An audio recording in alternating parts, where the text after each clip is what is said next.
Yuk, silakan. Oke, nah kita lihat ini. Berita terbesar. Nah, kita lihat ya, kalimat bertobatlah itu kalimat pertama dari Yohanes Pembaptis. Ya, kalian pertama dari Yohanes Pembaptis. Oke, kita lihat sekarang. Apakah Tuhan Yesus juga kalimatnya sama? Waktu memberitakan Injil pertama kali, memberitakan tentang dirinya, tentang kabar berita itu, kehendak Allah dan penebusan, kalimat apa pertama dari Tuhan Yesus? Apakah sama persis? Dan apakah rasul-rasul lain juga melakukan yang sama?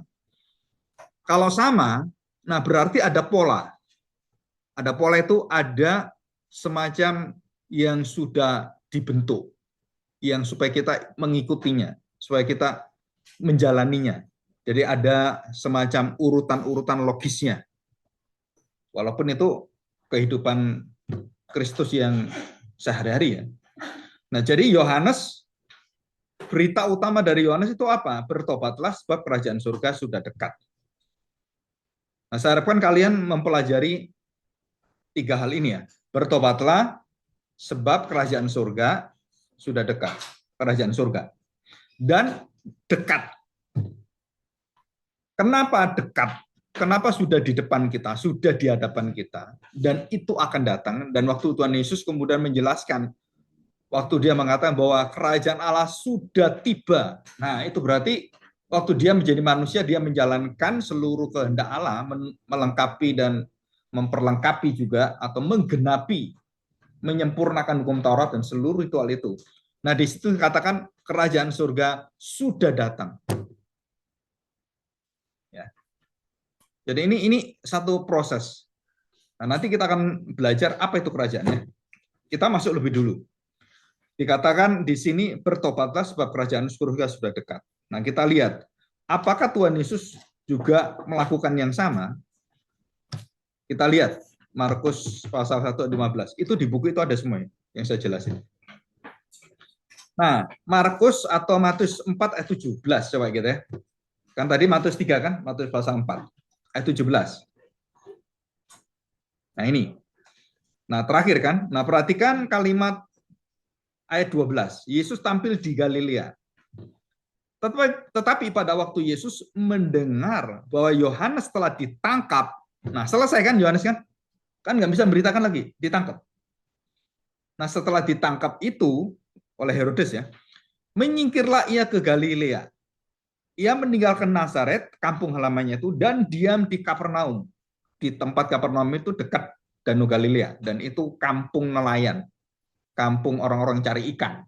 Nah, itu kantor Yesus pertama kali menginjili misi. Kantor misi pertama Tuhan Yesus di mana? Kapernaum. Nah, selalu kalau saya memberikan kalian pencerahan terus apa ya, pencelikan itu, kalimat-kalimat yang saya ngomong itu kalau kalian pelajari dan kalian kemudian gali lagi, mendalami lagi, itu indahnya luar biasa. Saya beritahu, Kapernaum itu artinya apa? Nazaret itu apa? Bethlehem itu apa? Oh, itu artinya luar biasa. Setiap kata dalam ayat Alkitab ini, bahkan sampai tempat di Galilea, di gurun Yudea gitu ya. Banyak orang, apa sih artinya gitu? Itu penting sekali. Kenapa? Kamu harus bisa merasakan gurun Yudea itu kayak apa sih suasananya. Karena kita kebiasaan dilihat pohon gitu kan, nggak lihat gurun gitu. Jadi merasakan gurun itu kan, gimana gurun? Gurun itu kan kering, panas, kan gitu kan. Kalau siang panasnya luar biasa, malam dinginnya luar biasa. Saya pernah ke China, kena badai pasir. Wah, seumur hidup saya lihat badai pasir itu warnanya merah kecoklat-coklatan. Itu semua kendaraan berhenti dan kita harus pakai ini ya, semacam kerudung. Kalau enggak nanti kena mata kita pasir.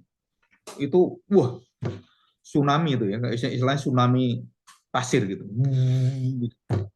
Dan waktu kita berada di mana itu di bis itu, kita berhenti itu hampir setengah jam. Selesai semua jalan itu pasir semua. Kalau salju kan salju semua kan, pasir semuanya di Beijing di China. Waktu dengan murid-murid saya itu ya. Dan apa ya, kondisi itu akhirnya saya bisa merasakan apa? Jadi Yudea itu modelnya kayak gini ya. Padahal saya kan masih masih di kota itu kan, bukan di padang gurunnya kan. Terus saya ke padang gurun yang ke atas itu, ke China lebih atas lagi, dekat Korea Utara, karena ngajar di sana. Nah, saya jalan. Nah, perjalanan hampir 1-2 jam itu lewat bukit-bukit. Jadi waktu saya melekat bukit-bukit itu, saya merasakan Yusuf dan Maria waktu hamil, masih ingat ya? Waktu hamil itu kan pergi ke Mesir. Dan pergi ke Mesir bukan jalan biasa, bukan jalan umum. Kalau jalan umum kan enak kan, ada jalannya kan. Ini jalannya tuh bukit-bukit coba. Hamil lagi. Wah, rasanya nggak apa gitu. Nah, saya nggak ambil aja, jalan aja kayak gitu capeknya kan. Bayangin Yusuf dengan Maria. Selalu hidup itu nggak mudah. Kamu harus ingat ini.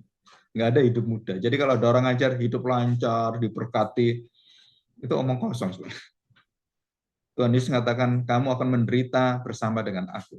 Pikulah salib, sangkalilah dirimu. Oh, itu penderitaan semua. Ya. Ya walaupun kita tahu ya kita dapat makan, dapat rezeki, betul ya. Tapi jangan lupa hidup kita itu hidup yang sudah jatuh dalam dosa.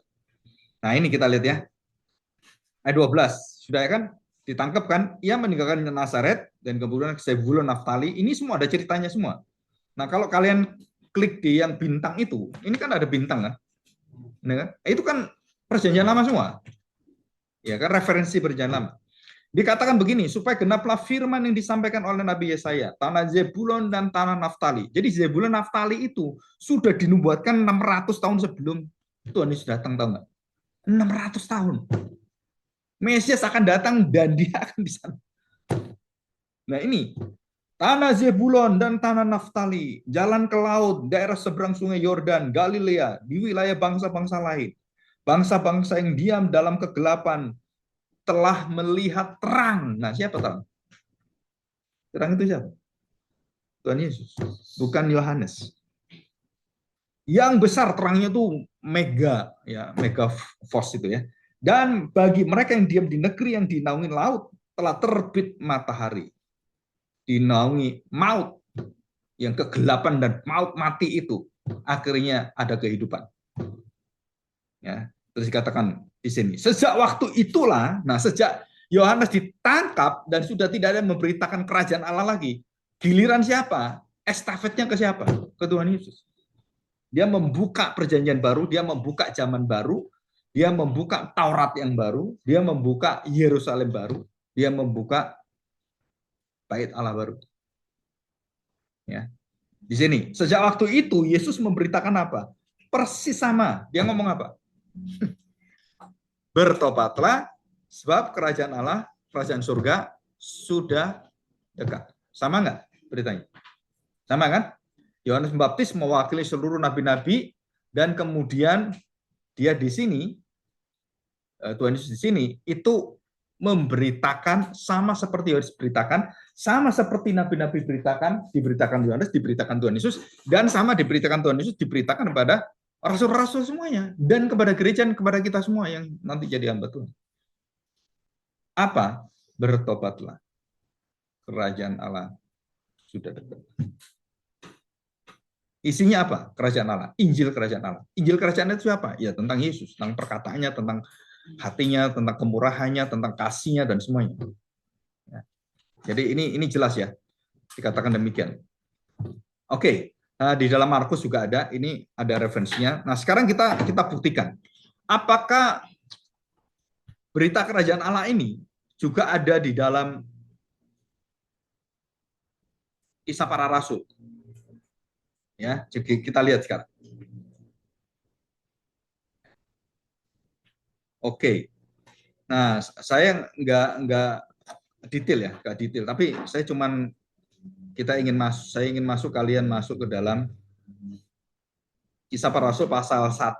Coba kita lihat. Kisah Para Rasul pasal 1 ayat 3. Nah, ya, perhatikan. Ya. Ayat yang Pasal 1 ayat ketiga. Saya bacakan ayat pertama. Roh Kudus dijanjikan. Hai Theophilus, dalam buku yang pertama aku menulis tentang segala sesuatu yang dikerjakan dan diajarkan siapa? Jadi kamu nanti kalau khotbah, kamu nanti kalau memberitakan Injil, ngajar orang, itu ngajarkan apa yang dikerjakan kamu atau Yesus? Yang diajarkan, diperbuat Yesus atau yang kamu perbuat? Nah, kita seringkali kalau kita lihat dengar-dengar ya, banyak pendeta-pendeta, hamba-hamba Tuhan, kalau khotbah, itu berorientasi pada self-center. Saya sudah ini, saya ini, saya ini. Nah, kalimat saya, atau aku, yang banyak di dalam khotbah itu menunjukkan bahwa dia tidak memberitakan Kristus. Memberitakan siapa? Dirinya. Memberitakan siapa? Gerejanya. Memberitakan siapa? Ya, karya-karya usaha-usahanya dia, pelayanannya dia. Tapi bukan Tuhan Yesus. Kenapa ini penting? Karena semakin ke belakang ini saya lihat, siapa ini pendeta Daltoni gitu, yang kayak dukun itu, ketemu Tuhan Yesus, pernah ketemu Lucifer dia. Kamu tahu nggak ada pendeta ketemu Lucifer? Saya tanya, di dalam Alkitab itu ada nggak yang pernah ketemu Lucifer? Selain Tuhan Yesus. Kan mencobai Tuhan Yesus kan? Ada nggak selain Tuhan Yesus ditemui Lucifer? Ditemu langsung. Nggak ada. Kenapa pendeta ini berani ngomong gitu? Itu sesat. Nggak ada di Alkitab, nggak pernah diajar. Terus ada orang ngomong, saya ketemu malaikat, saya ketemu Lucifer, saya dibawa ke neraka. Gitu. Ada nggak orang? Ada nggak di Alkitab orang pernah dibawa ke neraka? Ada nggak? Yang dibawa ke surga ada nggak? Diangkat ke surga ada nggak? Ada banyak. Rasul Paulus diangkat. Tapi saya tanya, ada nggak yang dibawa ke neraka? Saya tanya, neraka itu siapa yang pernah ke sana? Satu-satunya, ini perhatikan. Satu-satunya orang yang pernah mengajar tentang neraka, itu hanya Tuhan Yesus. Tahu? Lazarus dan orang orang kaya. Selain itu, nggak ada yang berani ngajar. Dan itu pun ilustrasi, perumpamaan. Ya, di sini ya.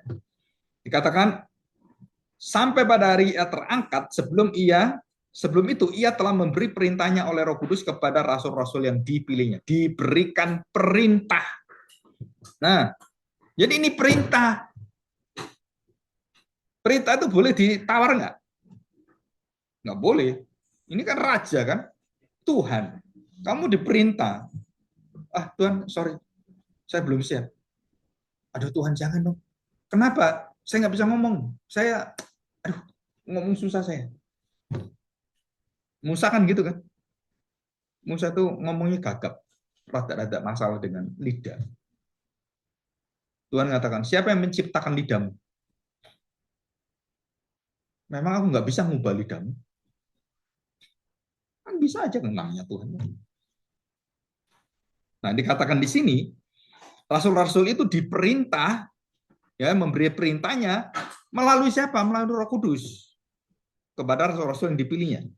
Kepada mereka yang menunjukkan dirinya setelah penderitaan selesai dan dengan banyak tanda yang membuktikan bahwa ia bangkit, ia hidup.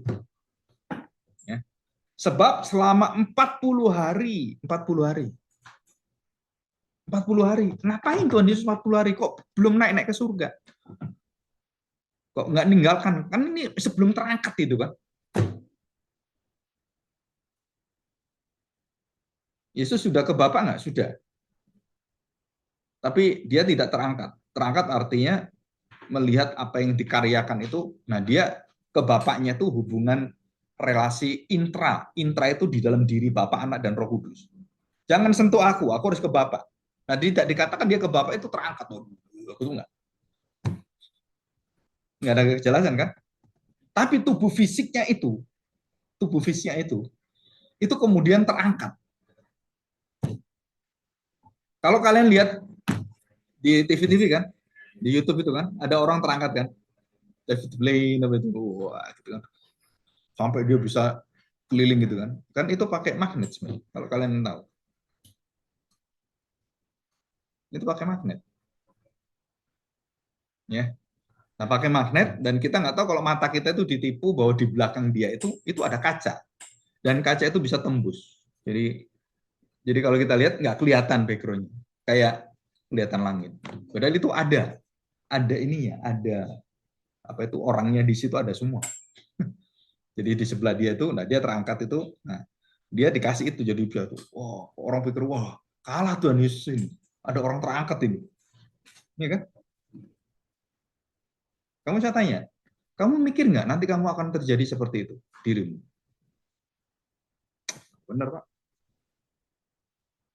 Wah kan harus pakai paraset Pak, paraset ini harus pakai ini kayak terjun payung itu kan. Nanti kalau jatuh gimana? Wah Pak, kalau saya kan nggak bisa masuk ke surga, kenapa? Aduh saya takut ketinggian Pak.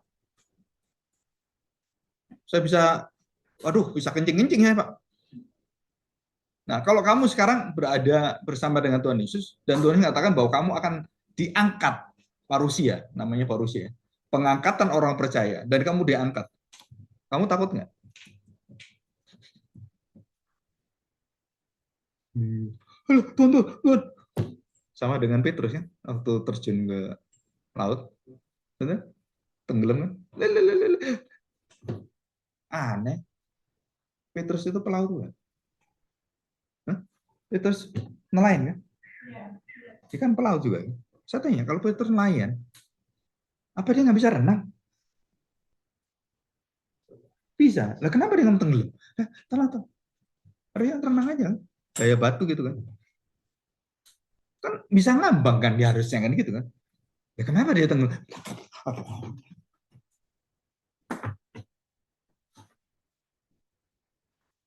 Kenapa dia tenggelam? Kok dia nggak bisa berenang lagi dalam tanda petik? Padahal bisa. Karena dia ketakutan. Jadi sebenarnya menenggelamkan diri kita itu bukan karena kita kita ini apa kurang kuasa, kurang bisa renang, bukan saudara. Apa yang menenggelamkan kamu? Nah ini ingat baik-baik. Seluruh masalah hidupnya kamu hadapi itu bisa kamu tenggelam itu kenapa? Karena kamu takut, kamu khawatir. Jadi kamu sehingga usahamu itu akhirnya lumpuh deh, tenggelam deh. Saking takutnya itu lihat kiri, takut deh. Jadi jangan pernah menyalahkan Tuhan kalau kamu itu menghadapi masalah kehidupan terus terpuruk. Itu salahmu sendiri. Kenapa salah kita sendiri? Nah, pertama-tama diajarkan, kamu harus tahu posisi kamu itu dalam keadaan apa? Ketakutan atau kamu dalam keadaan takut akan kiri kananmu, masalahmu, ombak itu atau takut pada Allah? Takutnya sama. Takut satu menenggelamkan, takut satu mengangkat kamu. Jadi Petrus tenggelam. Dan semuanya akhirnya nggak bisa berdiri sendiri. Semua pelayanan seperti itu. Kalau dengan Tuhan Yesus, semua pelayanan kamu nggak bisa mikir. Kasih mereka makan. Tuhan Yesus melihat mereka kelaparan. Aduh, itu kasihan tuh kelaparan. Udah ikut ribuan orang kemana-mana gitu seharian tuh. Aduh, kasihan mereka haus yang lapar. Filipus, kasih makan. Kasih makan gimana? Ya orang segini kasih makan. Sudah, masuk akal nggak Tuhan Yesus ngomong gitu? Ah, kasih makan. Ke bretok ya, atau cari orang jual nasi pecel gitu. Zaman dulu kan itu kan nggak ada orang jualan kayak sekarang kan, pinggir-pinggir jalan jualan itu. Kan nggak ada. Kan itu Tuhan Yesus sering kali kan di bukit, di atas gitu kan, di padang belantara gitu. Terus disuruh kasih makan, makan apa? Nah, Filipus ngomong apa? Aduh Tuhan, ini 10 juta aja nggak bisa ngasih makan mereka. Yang nganter siapa? Ada Gojek, nggak mungkin Gojek mampu. Kalau itu 10.000 orang, coba kamu pesan Gojek 10.000 orang. Bisa nggak? Terus gimana gitu kan? Tiba-tiba ada anak kecil bawa ini kan roti kan, berapa roti? Terus ikannya berapa? Dua ketul ikan. Nah, namanya anak kan, itu kan porsinya anak. Porsi anak, ini nggak mungkin untuk porsi orang tua, apalagi porsi untuk semua orang. Masuk akal nggak? Makanya kalau kamu belajar tentang hidup Yesus ya, kita cuma hanya terkagum-kagum sih. Saya kepingin kalian itu belajar bagaimana menikmati Kristus seutuhnya, sedalam-dalamnya. Dan berdoalah supaya kalian bisa dikasih hati untuk mencintai Kristus dan apa ya, mau istilahnya kasarnya itu menggila. Suanengnya dengan Yesus itu luar biasa. Kamu senang dengan Musa. Oh, Musa hebat. Waduh, Samson. Wah, kekuatannya. Itu masih di bawahnya Tuhan Yesus. Hero-hero di Alkitab, hero di dalam Alkitab, itu kadang-kadang jadi berhala. Kenapa? Wah, Yunus ditelan ikan. Kan yang hebat Yunus kan? Atau ikannya yang hebat yang nelen. Yang hebat siapa sebenarnya? Nah, ada nggak berita itu Tuhannya hebat?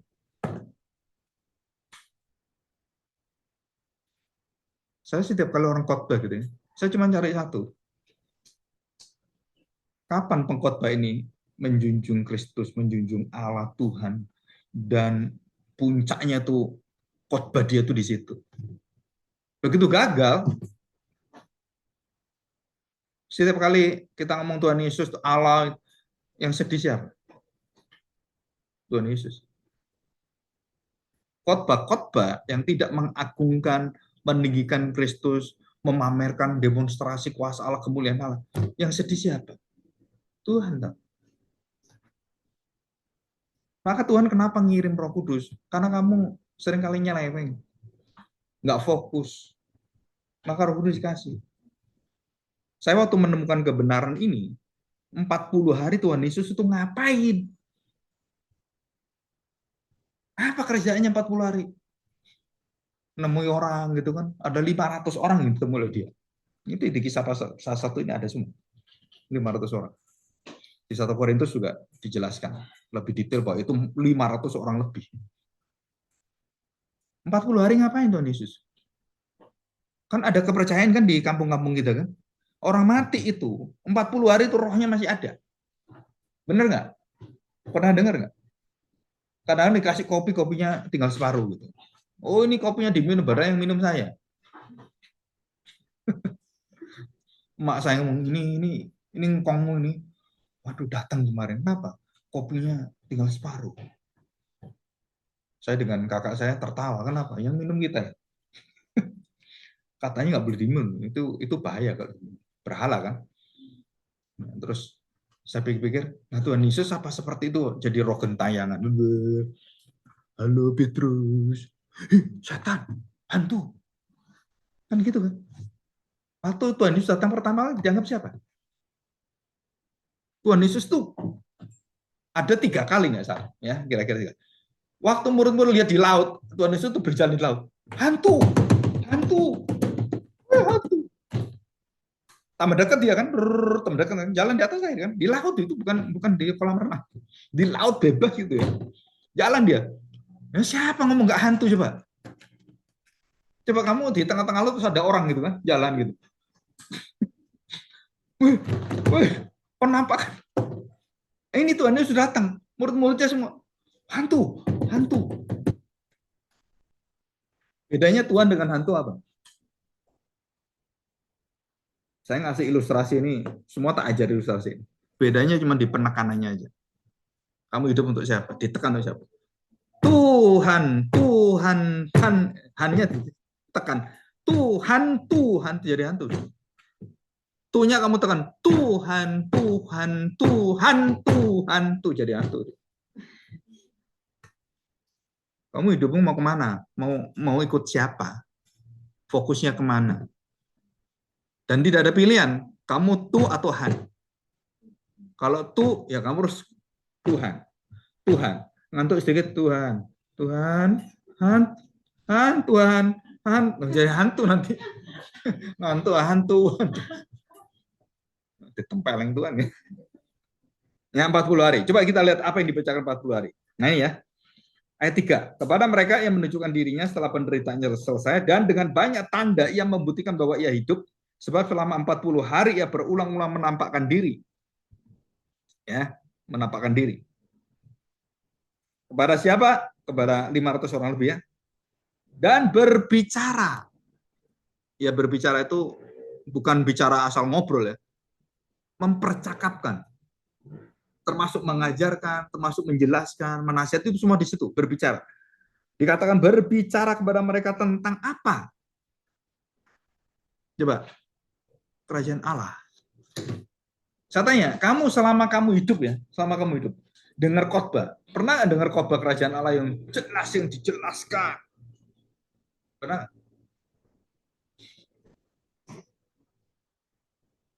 Saya tanya kepada orang banyak, saya ketemu orang berapa gitu ya di gereja.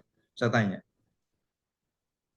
ini anak-anak muda ya, kamu pernah dengar nggak kerajaan Allah diberitakan? Ya pernah Pak, cuman nggak ingat saya. Ya ada tuh dari pembicara dari luar Pak, pembicara. Oh, gitu. Terus gimana gerejamu? Artinya bagaimana gerejamu? Ada pembinaan, ada gini-gini nggak? Wah ada. Dan waktu saya tanya, hampir semuanya sama.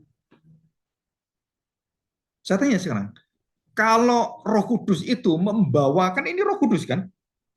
Betul ya? Tadi kan dikatakan Roh Kudus kan? Roh Kudus kepada rasul-rasul dipilihnya. Dia diperintahkan memberitakan apa rasul-rasul itu? Beritakanlah kerajaan Allah. Bertobatlah, kerajaan Allah sudah dekat. Ya itu beritanya. Itu perintah dan tidak boleh tidak dilakukan. Tapi setelah disurvei, setelah diteliti, kamu tanya dan kamu rasakan dirimu sendiri. Waktu saya sudah mengerti ini kan, terus saya pikir itu Profesor siapa ini? Simon Kistemaker ngajar saya, dia tanya, coba pikirkan, karena dia nulis buku perumpamaan-perumpamaan kerajaan Allah. Coba pikirkan, selama kamu sampai sekarang ini, selama kamu dengar khotbah, pernah nggak kamu mendengar khotbah secara spesial, secara khusus, mengkhususkan khotbah itu tentang kerajaan Allah atau perumpamaan kerajaan Allah yang berkaitan dengan kerajaan Allah? Hampir nggak pernah. Malah saya dapatnya dari luar. Dan ini ada penyelewengan, ada istilahnya tuh penggeseran. Jadi berita yang ada di dalam gereja itu sekarang udah bukan intinya lagi, bukan fokusnya lagi. Beritanya apa? Wah, kamu akan jadi orang Kristen, hidupmu akan enak. Nggak ada di Alkitab seperti itu. Janji-janji perjanjian lama ada. Perjanjian lama kan orang Israel akan diberkati banyak susu dan madu dan kamu akan mendapatkan tanah yang subur gitu kan. Itu dalam perjanjian lama ada. Tapi jangan lupa kalau kamu nggak taat itu dihancurin semua-semua. Ya. Nah, perhatikan ya. Jadi apa yang diberitakan kerajaan Allah? Oke ya. Nah, kisah 1 pasal 1 ayat 1 itu dibuka dengan apa? Murid-murid dengan kuasa Roh Kudus diperintah oleh Tuhan Yesus memberitakan apa? Kerajaan Allah. Pergilah, jadikanlah semua bangsa menjadi muridku. Nah, itu beritanya apa? Matius 28 ini kan berkaitan semua. Matius tadi awalnya apa? Kerajaan Allah kan? Matius pasal 3 17, pasal 4 17. Karena kerajaan Allah semua. Tuhan Yesus mengatakan, pergilah, jadikan semua bangsa menjadi muridku. Waktu dia terangkat gitu kan. Nah ini kan juga terangkat. Itu diperintahkan untuk memberitakan kerajaan Allah. Jadi 40 hari Tuhan Yesus itu apa? Mengulang kembali selama 3 tahun itu. Dia meringkas itu. Tahu ya, meringkas ya. Kayak intensif, kuliah intensif. Itu kuliah sebenarnya untuk orang-orang yang jenius. Kalian termasuk orang jenius bisa intensif. 1 minggu, 1 mata kuliah. Jenius kamu. Nah, harusnya setengah tahun, terus jadi cuma seminggu. Itu kan orang pinter kan. Betul nggak? Kamu udah dapat berapa intensif? Terus otakmu kobong nggak? Otakmu kebakar nggak gitu? Apalagi lo bahasa Yunani Ibrani, mah tambah puyeng. Ya, oke. Sekarang pasal 1 ayat 6. Perhatikan ya tentang kerajaan Allah. Maka bertanya mereka kepada Tuhan Yesus, Tuhan, maukah Engkau pada masa ini memulihkan kerajaan bagi bangsa Israel? Ya. Terus pasal 8 ayat 12. Filipus memberitakan Injil kepada sida-sida di Ethiopia. Apa yang diberitakan oleh Filipus? Filipus adalah 7 diaken. Yang mati pertama diaken namanya Stefanus yang dirajam. Masih tahu? Ingat?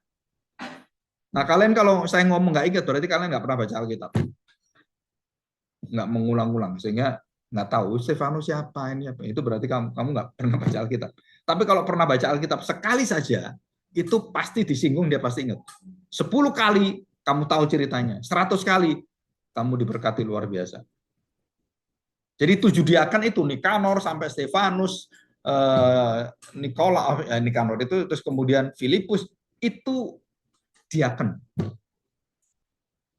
Dan coba kita lihat. Tetapi sekarang mereka percaya kepada Filipus yang memberitakan Injil kerajaan Allah. Sama kan? Yohanes beritakan apa? Pertobatan kerajaan Allah. Tuhan Yesus pertobatan kerajaan Allah. Rasul-rasul diperintah melalui Roh Kudus oleh Tuhan Yesus, beritakanlah kerajaan Allah. Filipus kepada orang-orang dunia, penguasa-penguasa dunia, sida-sida Ethiopia, memberitakan apa? Injil kerajaan Allah. Jadi dalam kitab Injil, kerajaan Allah, kerajaan Allah, kerajaan Allah, kerajaan Allah banyak sekali kan. Terus kisah para rasul, kerajaan Allah. Dibuka kerajaan Allah.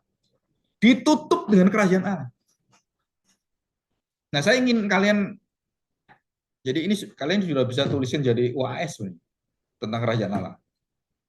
Buktinya apa? Di buku saya ada semua. Kalau ingin tahu bukti ayat-ayatnya, lihat di buku. Bikin paper akhir untuk UAS tentang kerajaan Allah. Kenapa penting kerajaan Allah? 40 hari Tuhan Yesus kerajaan. Buktikan pentingnya luar biasa itu. Di kitab ini ada kerajaan ini, nah gitu ya. Jadi supaya kita bisa luas gitu. Nah, pasal 8 ayat 12, Injil kerajaan Allah dan memberitakan tentang nama Yesus Kristus yang sedang dibaca oleh sida-sida Ethiopia itu, yaitu Yesaya 53. Dan mereka memberi diri mereka dibaptis baik laki-laki maupun perempuan.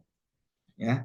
Jadi sida-sida Ethiopia itu bertobat, tetapi di situ yang dibaptis siapa? Bukan hanya dirinya, tetapi semua orang yang ada di sekelilingnya. Ya, di situ. Nah, kita lihat ini ya, Filipus di Samaria. Nah, kota yang Mesias banyak itu, terus kemudian ketemu sida-sida Ethiopia, dan dia memberitakan tentang Injil Kerajaan Allah. Nah, ya, setelah itu dia bersaksi dan kemudian dibaptislah sida-sida Ethiopia itu ya. Itu pasal 8 semua ya. Sekarang kita lihat pasal yang ke-14 ayat 22. Kisah 14 ayat 22.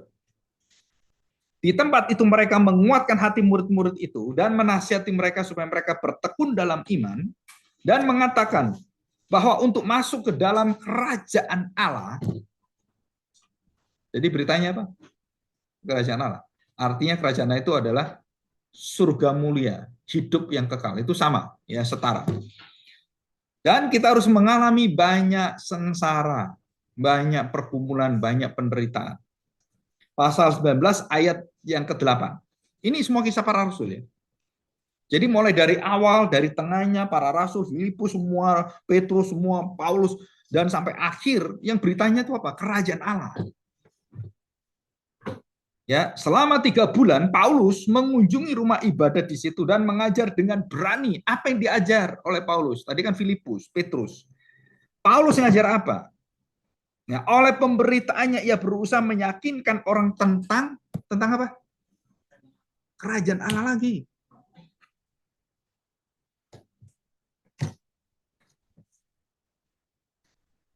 Ya, kita ini apa ya? Sesuatu hal yang penting jadi nggak penting. Yang nggak penting dipenting-pentingkan. yang harusnya sangat-sangat mendesak, jadi ya udahlah nanti saja.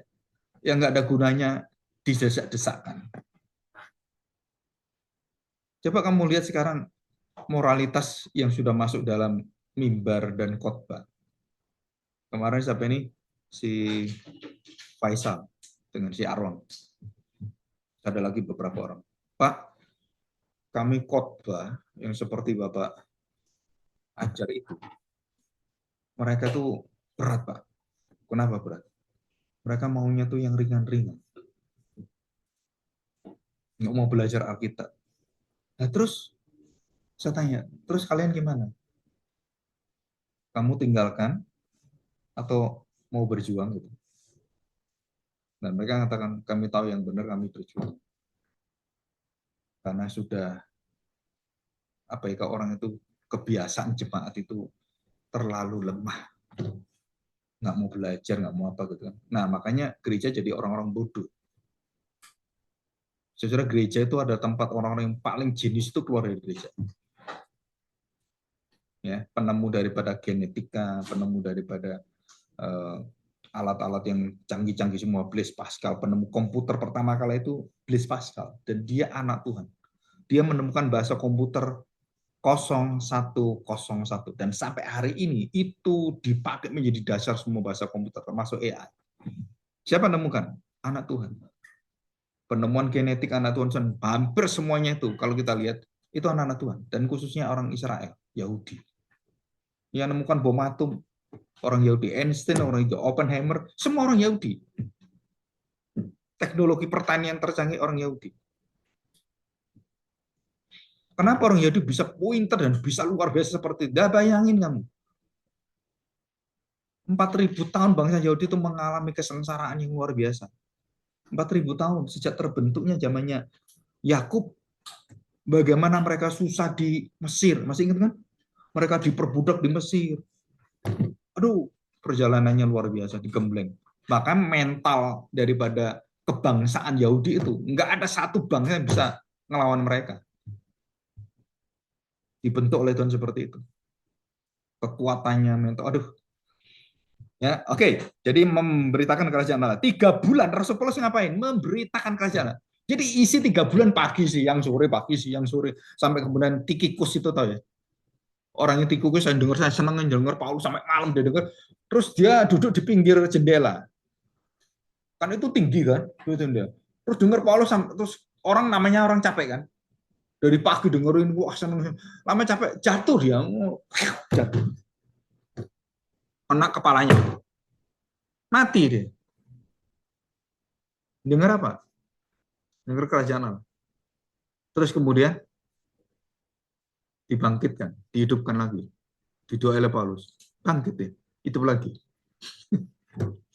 Ya, jadi kalau kamu malas-malas atau ketiduran, nah kamu perlu dibangkitkan. Ya. Tuhan bangkitkan saya. Oke, pasal 20. Ya, ayat 25. Perhatikan ya. Nah, ayat ini adalah ayat perpisahan Paulus dengan penatua yang ada di Efesus. Nah, ini bukan apa ya, tentang pekerjaan kerasulan, tapi dia sudah ada di Efesus, di pelayan di sana, dan penatua-penatua di sana. Terus apa yang dikatakan di sini? Ya, perhatikan. Dan sekarang aku tahu bahwa kamu tidak akan melihat mukaku lagi. Artinya apa? Kamu nggak akan lihat saya lagi. Jadi Paulus lagi kemana ini? Lagi menuju kematian. Dia akan ditangkap dan dia akan dibunuh, dihukum mati. Dan sekarang aku tahu bahwa kamu tidak akan melihat mukaku lagi. Kamu sekalian yang telah kukunjungi untuk memberitakan kerajaan Allah. Jadi Paulus memerintahkan jemaat dan penatua Efesus untuk mengajar apa? Kerajaan Allah. Konsisten, stabil, fokus, terus terpusat, dan kerajaan Allah itu menjadi dasar semua. Kenapa penting kerajaan Allah? Karena di situ ada raja. Kenapa penting ada raja? Karena raja itu yang akan memerintah. Kenapa penting diperintah? Karena kita adalah orang-orang yang enak sendiri. Kenapa harus raja? Karena perintahnya adalah perintah yang sah, absolut, mutlak. Dan itu semua berkaitan semua. Dan itu ada di buku saya semua, kalau kalian baca. Yang saya jelasin hari ini ada di semua. Ya oke, yang terakhir sekarang. Pasal 28 ayat 23 dan 31. Wah, ini luar biasa. Ini pasal terakhir. Pasal pertama tadi, pasal 1 ayat 3 kan, kerajaan Allah diperintah. Pasal 28 terakhir dari kisah para rasul. Kisah Roh Kudus memimpin gereja. Jadi pekerjaan yang terpenting Roh Kudus dalam kisah para rasul itu apa? Membawa perintah Yesus kepada murid-murid dan gereja untuk memberitakan apa? Kerajaan Allah. Saya sampai hari ini ya, di gereja yang saya rintis itu, dengan kuasa Tuhan, hampir 7 tahun. 80% perumpamaan sudah saya khotbahkan. Etika kerajaan Allah, Matius pasal 5 sampai pasal yang ke-7, itu sudah selesai. Sekarang kita masuk kitab Wahyu.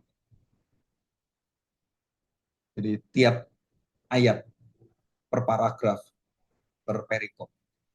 Nah sekarang ini sudah pasal 16. Bayangkan, 7 tahun. Dan 7 tahun itu, kamu pikir terus saya ngerti gitu? Banyak yang nggak ngerti juga.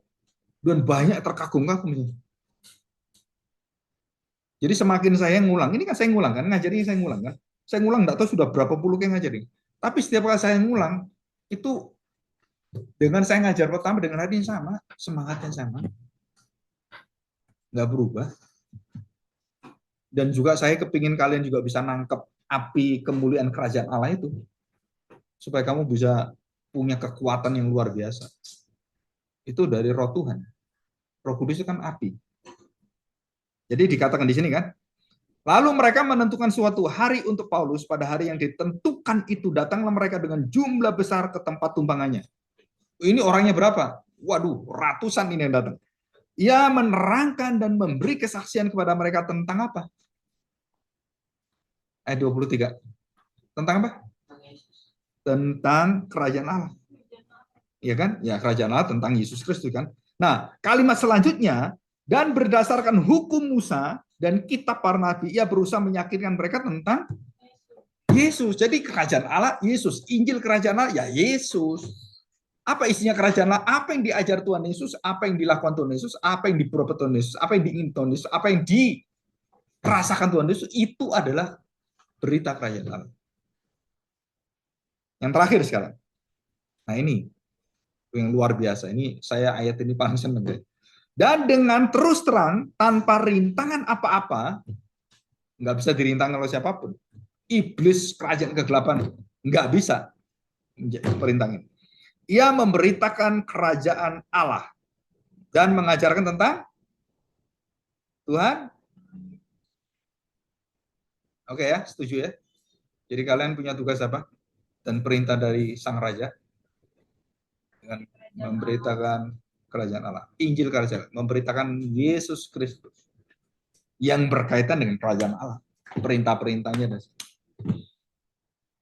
Ya, oke, hari ini kalau kita lihat, kita sudah melihat bukti di dalam Alkitab. Nah, saya kan terus buktikan secara Alkitab. Jadi kalau kamu diajar siapapun, saudara tanya, ada nggak di Alkitab ajaran itu? Gitu. Kalau nggak ada, ya kami harus ngecek, harus diuji oleh firman Tuhan. Ya kalau nggak ada, ya jangan percaya. Contoh, contoh Tuhan Yesus ngajar. Tidak ada orang yang bisa mengakui aku Mesias kalau tidak diberi oleh Bapa. Ada orang ngomong, lupa kalau orang baik itu kan masuk surga. Kalau dia bisa berbuat baik kan dia bisa masuk surga. Dengan perbuatan baik orang bisa masuk surga. Saya tanya juga, dari mana ajaran itu? Buktikan dalam Alkitab ada kata-kata itu.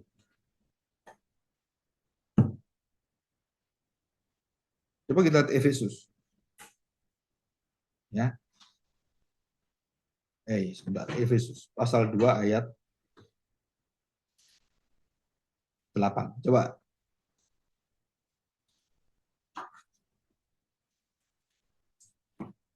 Pasal 2 ayat 8. Pasal 2 ayat 8. Sebab karena kasih karunia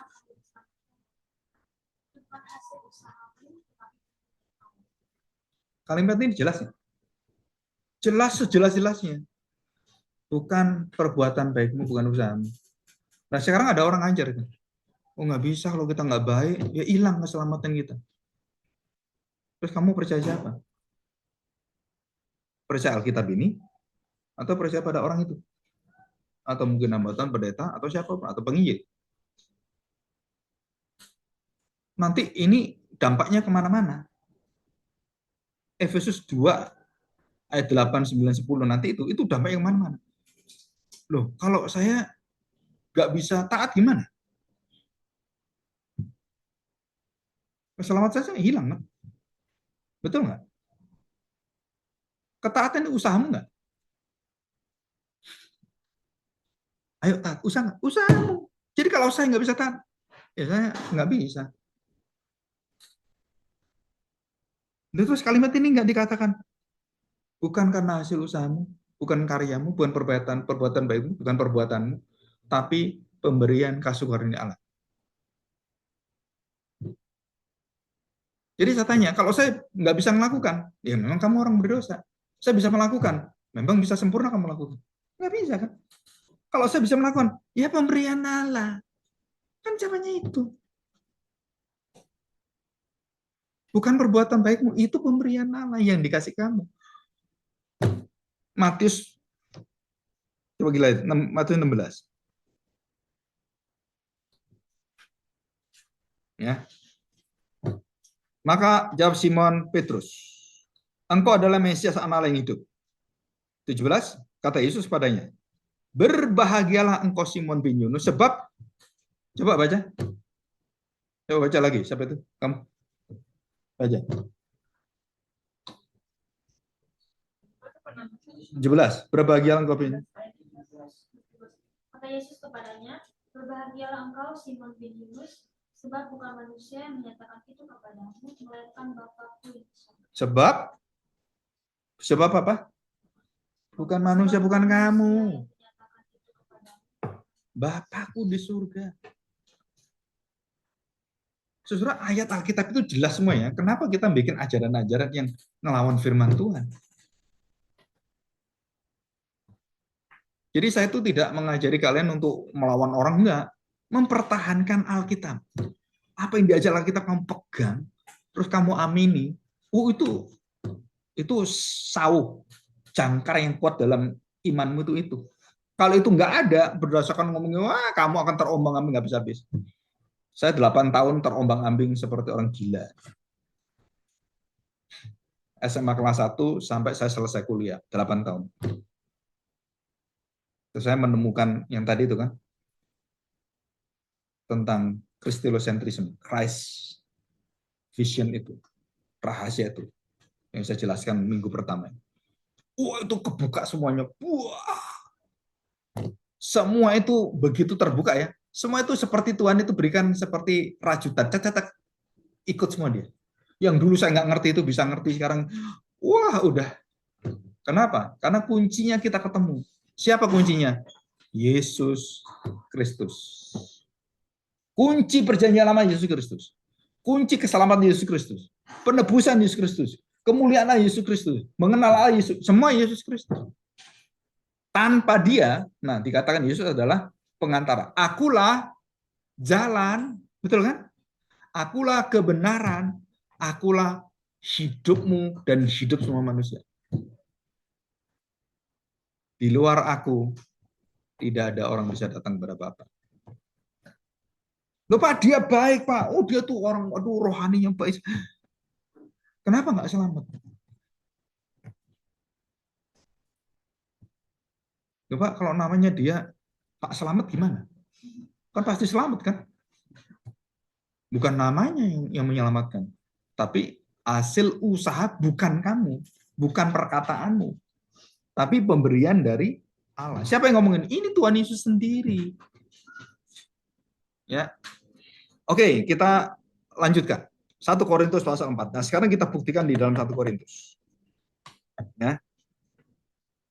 1 Korintus pasal 4 ayat 1. ayat 1 dan 20 ya. Ini Korintus ya. Demikianlah hendaknya orang memandang kami sebagai hamba-hamba Kristus. Terus kalimat selanjutnya, dan kepadanya dipercayakan apa? Yang 40 hari diajarkan Tuhan Yesus, 3 bulan diajar oleh Petrus, Rasul Paulus, yang beberapa minggu Rasul Paulus ngajar, Stefanus, Filipus juga mengajar. Betul kan? Rahasia kerajaan Allah, misteri kerajaan Allah. Ya, misteri itu namanya nama apa? Bahasa Yunani dasarnya itu mu. Mu itu apa? Mulut. Mulut tutup, mulut buka. Mulut tutup, kamu nggak perlu cari-cari tahu. Mulut dibuka, kamu harus tahu. Itu rahasia namanya. Kalau saya tutup mulut, kamu jangan cari-cari. Alkitab tutup mulut, tutup beritanya, kamu jangan cari-cari berita. Alkitab jelas, nah kamu dengar. Yang nggak jelas, kamu jangan dengar. Ya, di situ. Oke ya, dikatakan di sini ayat 20 sekarang. Ya, 20. Perhatikan.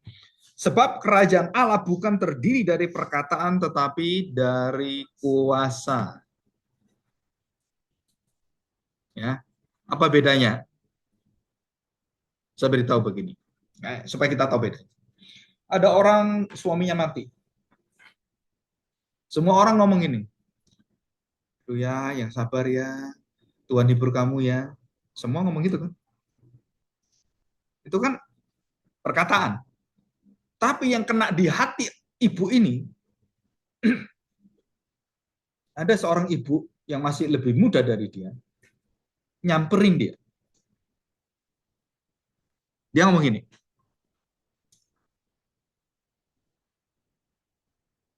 Bu, saya tahu hati ibu akan sedih luar biasa.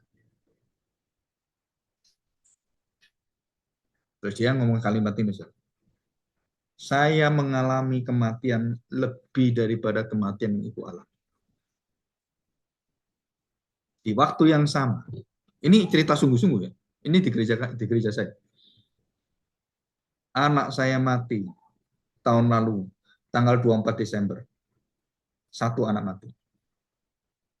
Dan tahun ini barusan saja, 2 anak saya mati di tanggal yang sama 24 Desember tahun ini.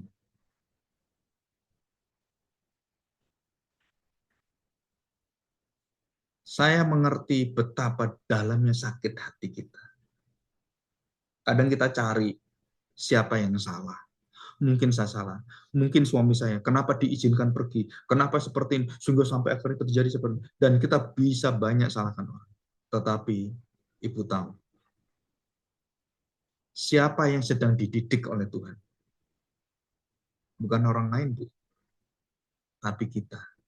Bagaimana kita bisa tetap bersyukur, tetap melihat Tuhan di atas segala-galanya, dan kita tetap tekun, kita tetap masuk dalam ujian cobaan, kita teguh, dan kita kemudian dibentuk mempunyai hati seperti Tuhan. Semua ngomong, ya gini ya, ratusan orang gitu. Hanya satu wanita ini datang dan bercerita bahwa dia lebih sedih dari kamu. Kamu kan suamimu. Aku ini anakku.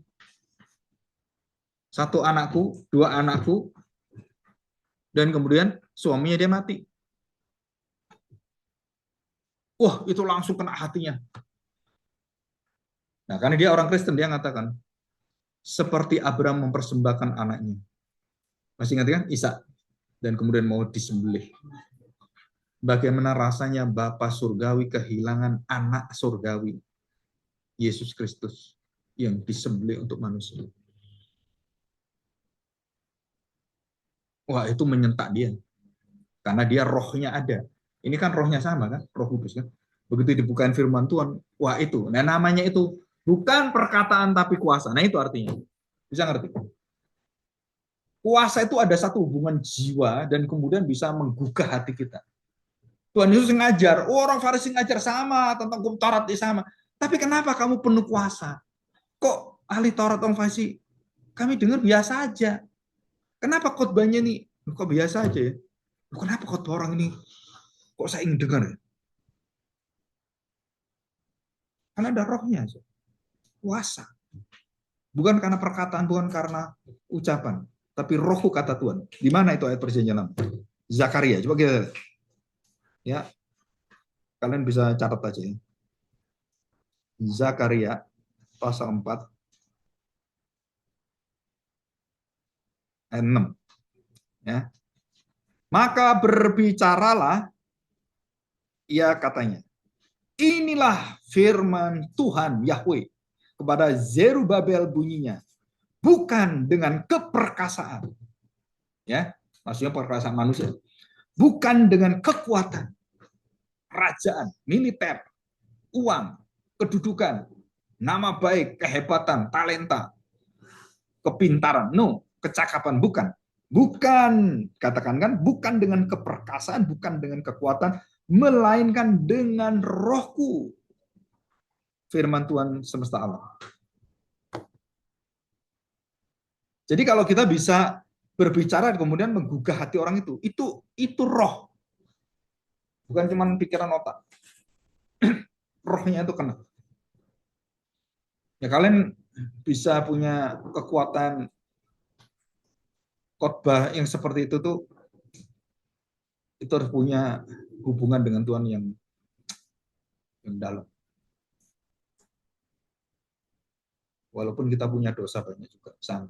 Kita punya kelemahan, mulut kita juga kadang-kadang cepat marah gitu kan. Tapi kalau kita sudah memberitakan firman Tuhan dan kita minta kuasa Tuhan, itu kelemahan-kelemahan kita itu dikuduskan dan kita beritakan dengan sungguh-sungguh. Ya, oke, Roma 14. Roma 14 ayat 17. Sebab kerajaan Allah bukan soal apa? Makanan dan minuman. Kamu diberkati Tuhan, kamu nanti hidupmu enak. Itu makanan, minuman semua itu berkaitan semua. Tapi roh kerajaan surga tidak memberitakan hidup seperti itu. Ya, jadi orang Kristen pasti kamu makanmu enak. Jadi orang Kristen kamu pasti sehat. Ya. Bukan. Ya. Dikatakan sebab kerajaan Allah bukan soal makanan, minuman, tetapi apa? Soal kebenaran, damai sejahtera, dan sukacita Roh Kudus. Ada berapa? 3. Nanti saya tanya minggu depan. Apa berita kerajaan Allah yang terpenting? Bukan makanan minuman yang diberitakan. Oh, dapat mujizat 5 roti 2 ketulikan. Oh, luar biasa Tuhan melakukan. Bukan itu. Itu berita salah. Jadi kalau memberitakan 5 roti 2 ketulikan itu, bahwa Tuhan Yesus menyediakan makanan bagimu, itu beritamu salah. Itu bukan beritanya. Berita kerajaan Allah apa? Bukan makanan minuman. Beritanya apa? Allah itu punya kuasa menyediakan yang mustahil, makanan yang tidak bisa disediakan muridnya, itu disediakan oleh Tuhan. Nah itu beritanya, bukan makanan minuman roti 2 ketulikan, bukan saudara. Ya, sukacita, damai sejahtera dan kebenaran. Di situ ada sukacita, ada kebenarannya, terus kemudian di situ ada yang disebut sebagai damai sejahtera. Ya. Oke, sekarang kita lihat Kolose pasal 1. Ini saya buktikan dalam suratan kitab-kitab kerajaan Allah itu ada semua. Ayat 13. Ia telah melepaskan kita dari kuasa kegelapan. Nah, perhatikan ya. Kerajaan kegelapan, kerajaan setan, kerajaan iblis. Ia telah melepaskan kita dari kuasa kegelapan. Lepaskan? Terus kemana? Dipindah kamu itu. Pindah kemana?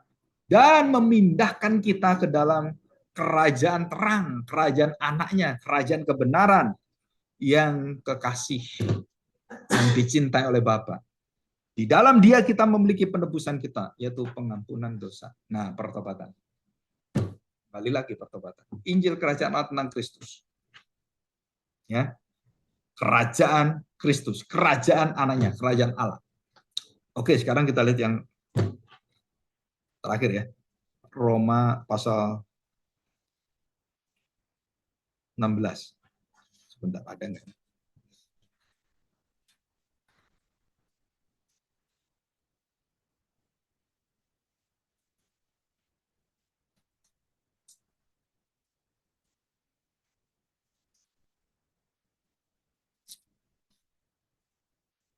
Yang terakhir ya.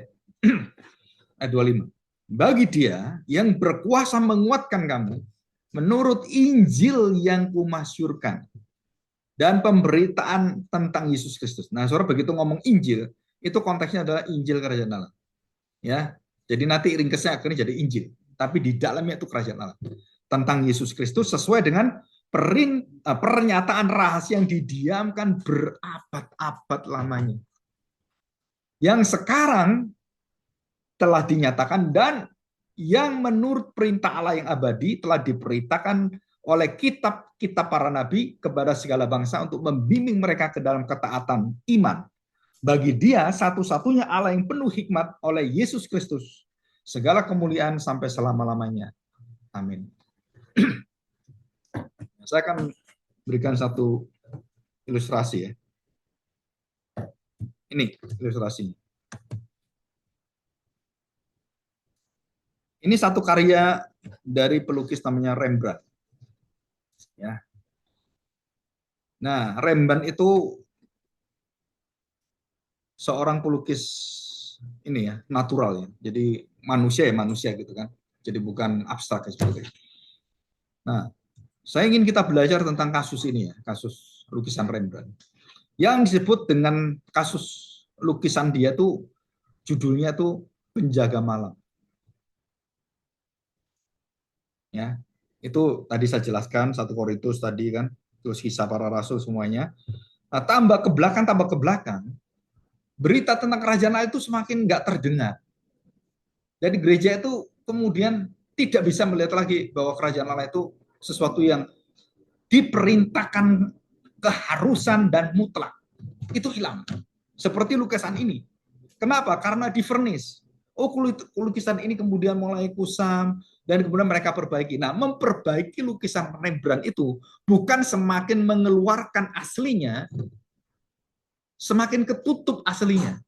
Karena furnish itu waktu dibuat pertama kali bagus, kelihatan terang gitu kan. Tapi setelah 10 tahun, 20 tahun jadi burem. Bisa ngerti ya maksudnya?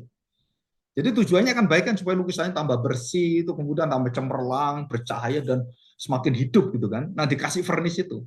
Dan kemudian tahun pertama bagus, tahun kedua mulai 10 tahun, 20 tahun, waduh, mulai burem. Kenapa? Karena furnishnya nggak tahan lama.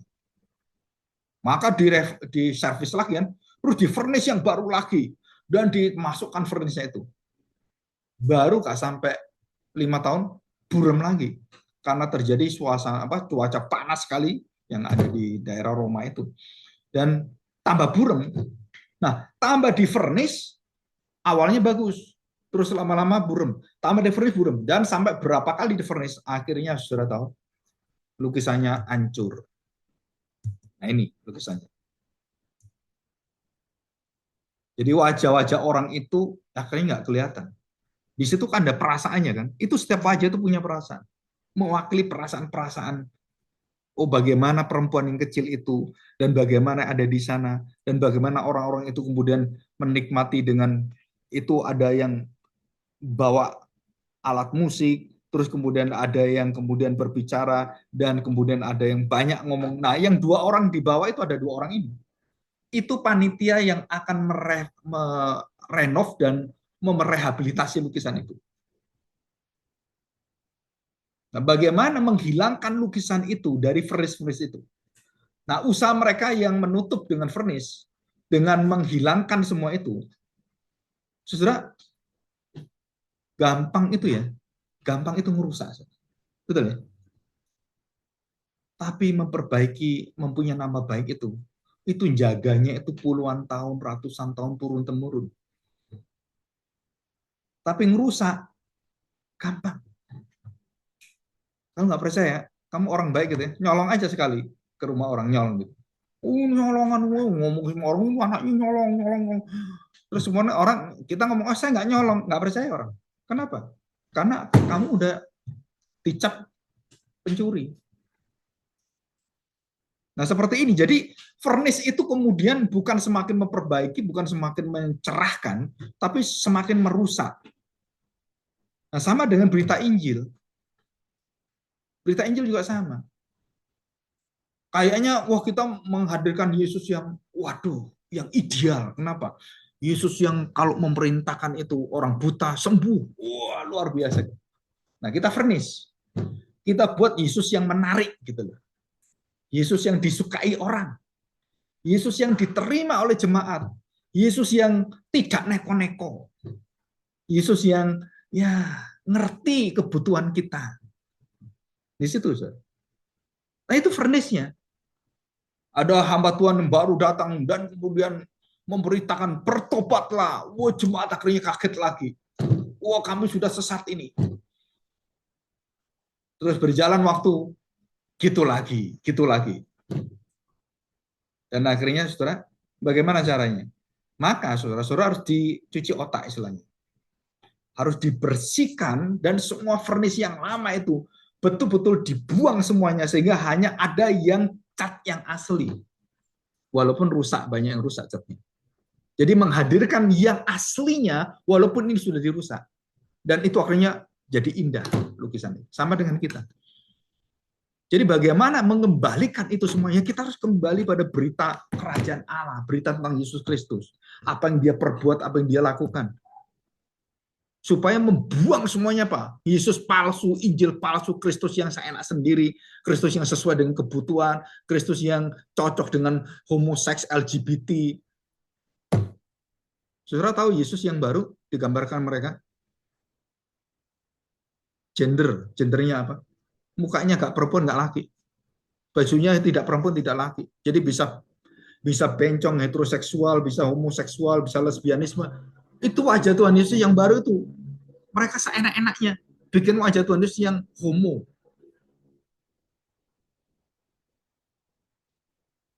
Saya lihat gitu, satu sisi marah luar biasa, tapi sisi yang lain apa? Kita tahu ini orang-orang dikendalikan oleh iblis. Yang nggak bisa terima itu kan iblis, antikristus kan. Ya kita nggak kaget, kenapa? Karena kamu nggak pegang yang aslinya, ya kamu akhirnya bikin Yesus sendiri, menciptakan Yesus yang sesuai dengan pikiranmu, tuntutan jemaat. Saya melayani di beberapa gereja. Waktu saya menetapkan saya harus selesai keluar, itu berkaitan dengan visi misi. Begitu gereja sudah tidak mau Kristus diberitakan, saya meminta Tuhan, Tuhan pindahkan saya, siapa yang gereja membutuhkan Kristus. Dipindahkan saya. Di sini 8 tahun, dipindahkan di sini. 12 tahun, mulai goyang lagi. Kenapa? Wah, kita berhasil, kita tambah banyak jemaatnya. Dari cuman nggak sampai 100, sekarang ada 600. Wah, mulai mereka memfurnish kan. Terus saya beritahu, kita harus tetap nggak boleh berubah. Wah, Pak, supaya tambah orang banyak, panggil artis. Siapa artisnya? Panggil BCL gitu kan. Panggil Ari Lasso, Once Michael. Kan orang Kristen juga, Pak. Atau ya, kalau nggak boleh, Pak, Nafa Urbah. Pernah kita panggil Nafa Urbah. Itu sekali panggil tuh puluhan juta. Ya. Saya khotbah aja mungkin 10 tahun baru dapat 10 juta gitu kan. Setengah mati kan. Nah, artis sekali datang 100 juta. Kita khotbah sampai kan nggak masuk akal kan. Itu kan menciderai apa ya namanya keterkaitan hati itu. Dan saya ngomong, uang segitu banyak, jemaat kita banyak miskin, kamu kasih ke artis. Itu nggak bisa terima saya. Kenapa? Ya karena itu bermoral aja enggak gitu. Apalagi menurut Tuhan. Nah di situ tadi saya perdebatan ini, oke, sekali dua kali tambah lama nyasar. Nah saya beritahu, nggak bisa. Oh iya Pak, jangan ini Pak, tunggu dulu Pak, setahun dulu. Oke setahun. Kamu cari hamba Tuhan, setahun. Masih nggak bisa? Oke tambah setahun. Masih nggak bisa. Saya harus lepasin. Kenapa? Terus saya beritahu, saya akan merintis gereja yang diinginkan Tuhan. Nah sekarang ini jemaahnya nggak banyak, nggak sampai 50. Tapi yang di situ kita tahu Kita benar-benar memberitakan, yang nggak mau dengar silakan pergi, yang mau dengar silakan datang. Gitu. Jadi kita memimpin dengan betul-betul sampai akhirnya Tuhan bukakan dengan itu tadi, sosial media, YouTube, TikTok semuanya. Akhirnya saya garap ke sana. Itu TikTok itu yang saya punya kan baru berapa bulan nih. Saya baru tahun ini. Karena anak saya ngomong, "Pak, garap di TikTok." Kenapa? Itu perlu. Karena banyak pendeta-pendeta nggak bener semua katanya.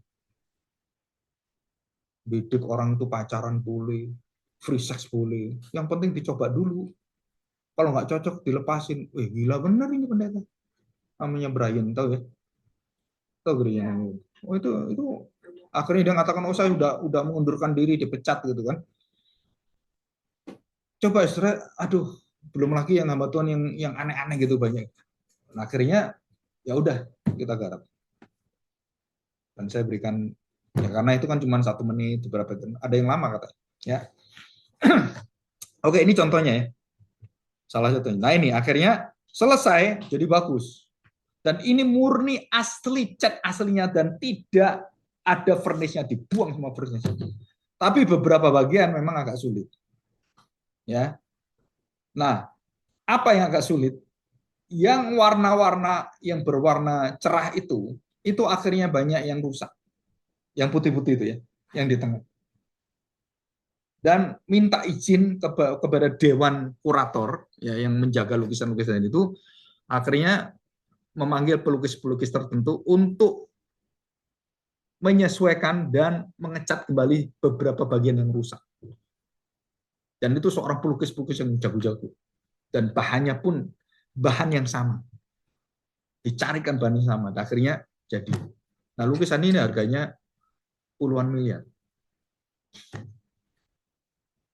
Lukisan segede orang ini kan. Jadi ngelukis orangnya persis ukuran orangnya. Itu coba kalian bisa nggak ngelukis persis ukurannya kayak lukisanmu sendiri? Jenius, ini orang-orang jenius. Nah, kalian kalau nggak percaya, itu namanya natural man. Ada gambar seperti ini, kayak Tuhan Yesus itu kan. Terus kemudian ada lingkarannya, kemudian terus ada garis-garisnya. Leonardo da Vinci. Perhatikan, panjang saya ini dengan tinggi saya ke bawah sama. Semua manusia.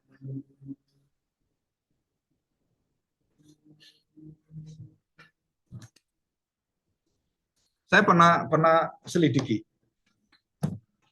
Ya, karena saya senang dengan Leonardo da Vinci waktu itu ya. Semua lukisannya saya lihat. Dan termasuk prototype. Prototype itu draft. Dia bikin sketsa, tahu sketsa? Sketsa itu. Waduh. Termasuk dalamnya adalah ya ini tadi. Ultraman tadi ya, natural man itu. Dia lukis. Dan ukurannya dia kasih, ukuran di sini berapa ini. Waduh. Itu bukan orang biasa itu. Orang yang luar biasa.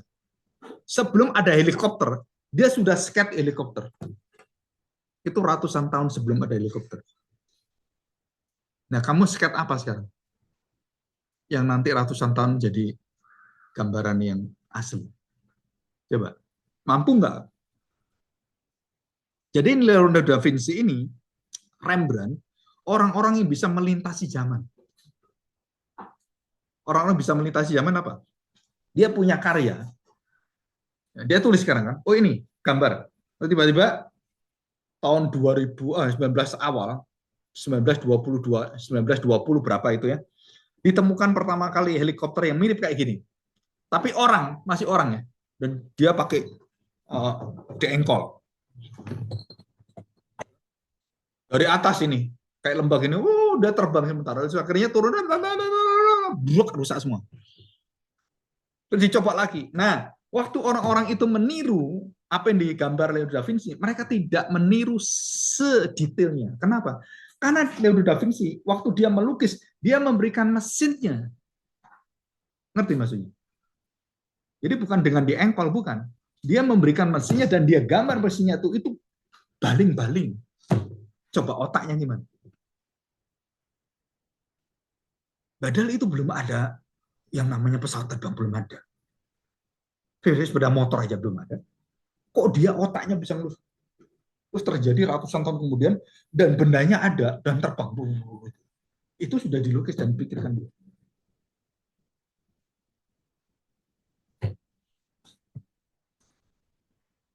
Dan saya pikir orang-orang seperti ini mungkin 500 tahun baru ada satu orang. Percaya atau tidak.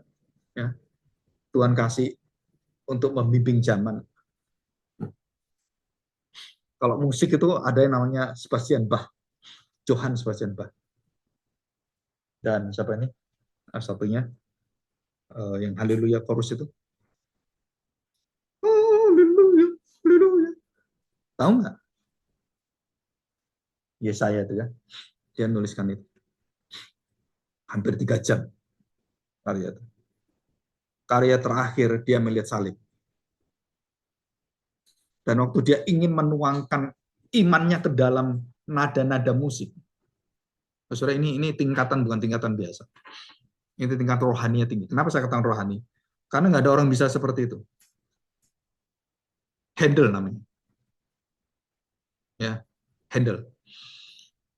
Nah, dia kemudian pada puncaknya, dia melihat Kristus dan dia ingin menyuguhkan bagaimana Kristus mati dan kemenangannya. Wah, itu berhenti dia, nggak bisa. Berhenti, tahu nggak? Berhenti. Terus dia konsultasi dengan temannya yang rohani. Disuruh puasa. Berapa hari? 40 hari. Kamu puasa, kamu baca Alkitab, kamu baca Alkitab puasa.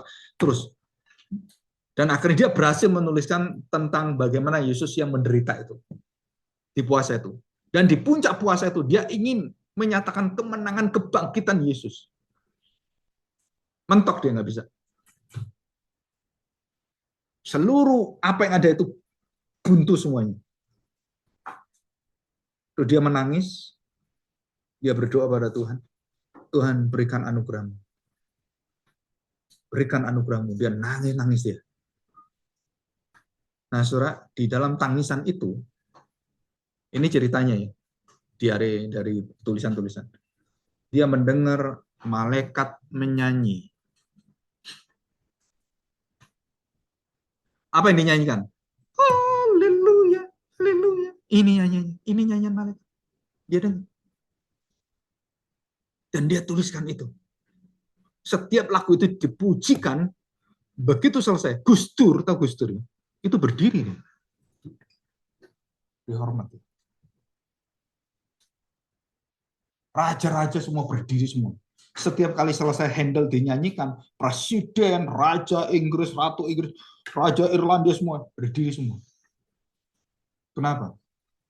Keagungannya, kekuatannya tuh luar biasa. Nah, ini yang ya saya kadang-kadang sangat pesimis dengan kondisi apa ya, gereja yang model-model seperti ini. Bagaimana bisa punya kualitas yang setinggi itu ya? Kenapa? Kalau sudah meninggalkan Kristus kan susah. Kan itu ketemunya dengan Kristus semua. Handel ketemu Kristus, Johannes Sebastian ketemu Kristus. Apalagi yang minute-minute itu ya, yang pujian-pujian Johannes Sebastian yang dipakai. Kalau ujian apa nih, grade-grade tertinggi, itu hampir komposernya, para apa ini pemusiknya atau jago-jagonya itu Handel, Bach, Vivaldi, apalagi Vivaldi, itu juga sama Vivaldi. Nanti suatu hari saya cerita Vivaldi, Anton Vivaldi. Terus kemudian Johannes Brahms, terus apa ini?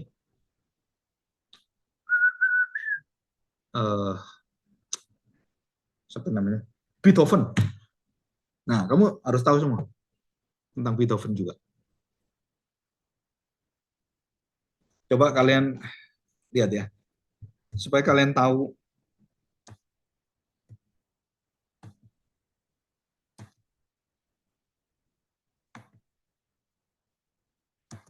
ya, Antonio Vivaldi.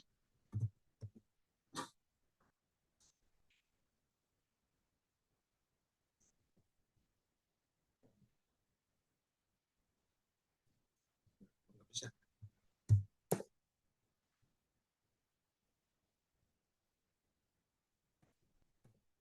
Wah, nggak bisa ya.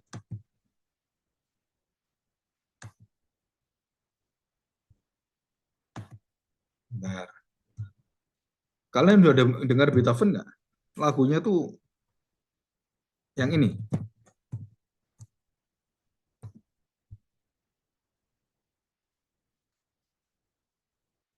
Apa itu? Ini kan?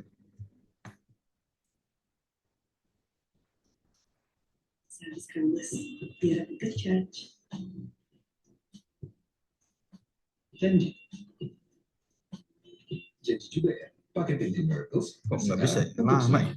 Ini sponsor terlalu banyak. Loh, kacau ya.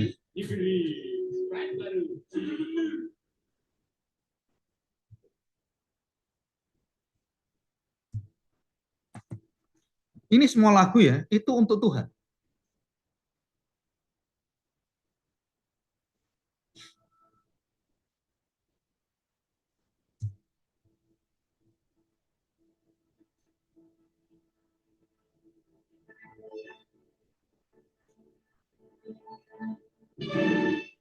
Lihat semuanya.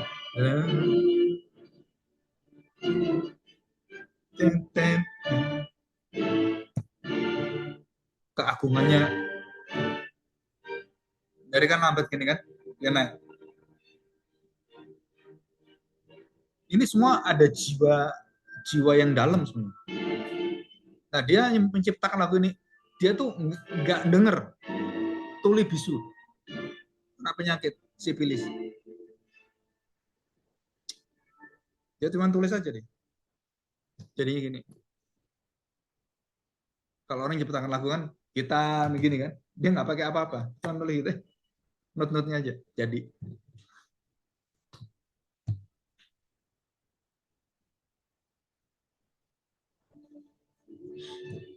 Beethoven itu yang paling dinamis. Semangat ini bagus sekali.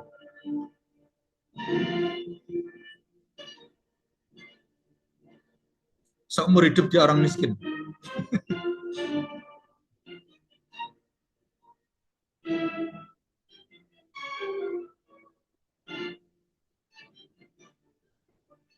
Coba ya, ini.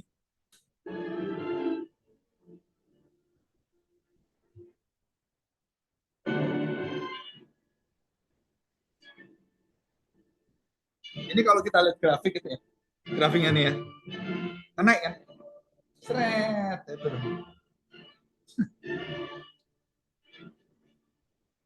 Banyak orang lagunya tuh gini-gini apa? Banyak yang lagu dangdut, lagu-lagu pop itu gini, bukan lagu yang gini, bukan lagu penyembahan pada Allah. Di situ. Nah, ini yang tengah. Pernah ada yang lain kan? Kami puji nama.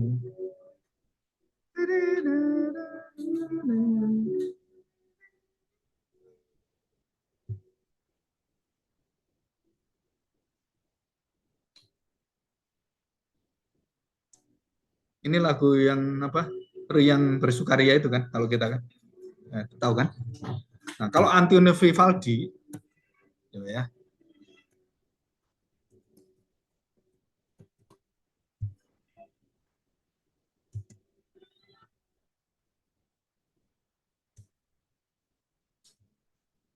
Nah, ini.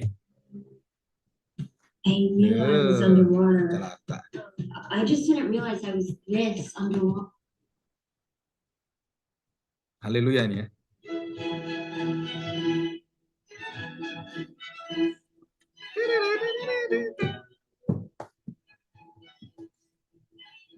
Ada yang bisa gitar klasik nggak? Musik klasik?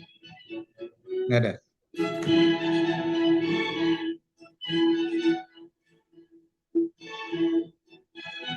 Kenapa banyak gini ini pakai alat musik gesek? Tahu alasannya? Karena satu-satunya alat musik yang sama dengan suara manusia itu biola. Ngerti ya? Nyambungnya nada gitar kan cereng nggak bisa. Tapi kalau ini kan bisa. nggak berhenti dia.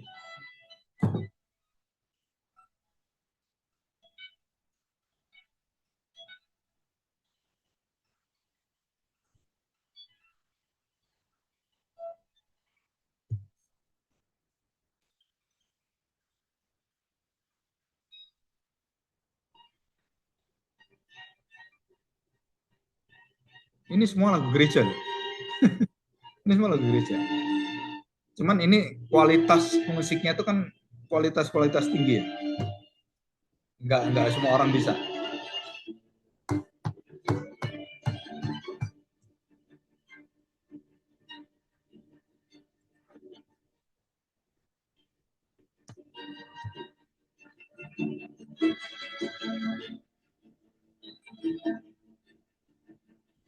Ini orang-orang sudah grade-nya tuh udah 10 ke atas. Yang main semua ini. Grade master.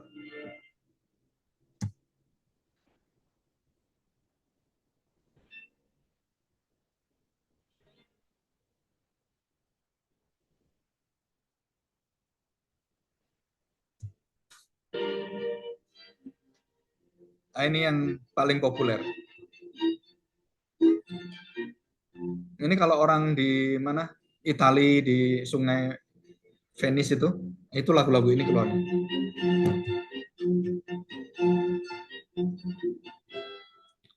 Oke, yang terakhir. Messiah, Handel.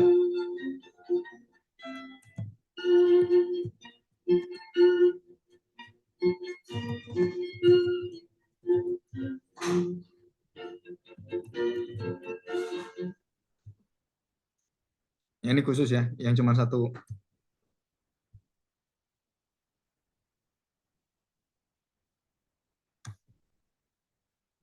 Ini yang saya ngomong dari malaikat. Nah, ini.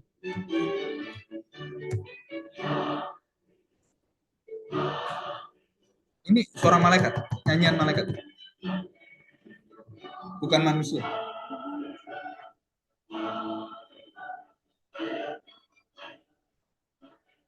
Bayangin ini malaikat tuh yang nyanyi di surga.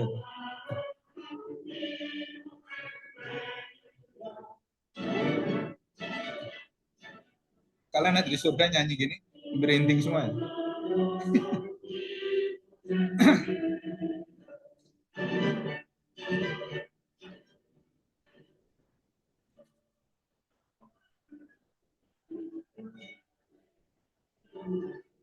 Saya habis nyanyi ini ya, penontonnya suruh diam, berdiri semua. Ini penghormatan pada raja dan segala raja, Yesus. Yang heran itu Gus Dur ikut berdiri, beri hormat.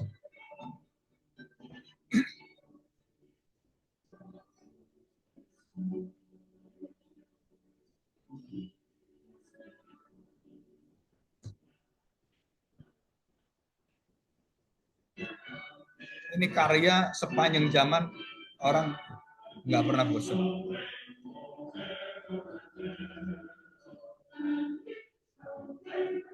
Dia akan memerintah bertata selama-lamanya, itu bahasa Inggrisnya gitu. Reign forever ever. Forever and ever. For he shall reign forever and ever. King of kings, Lord of lords, gitu kan? Lord of lords.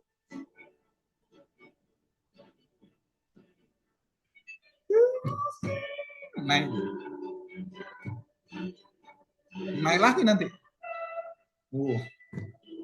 Naik lagi nih.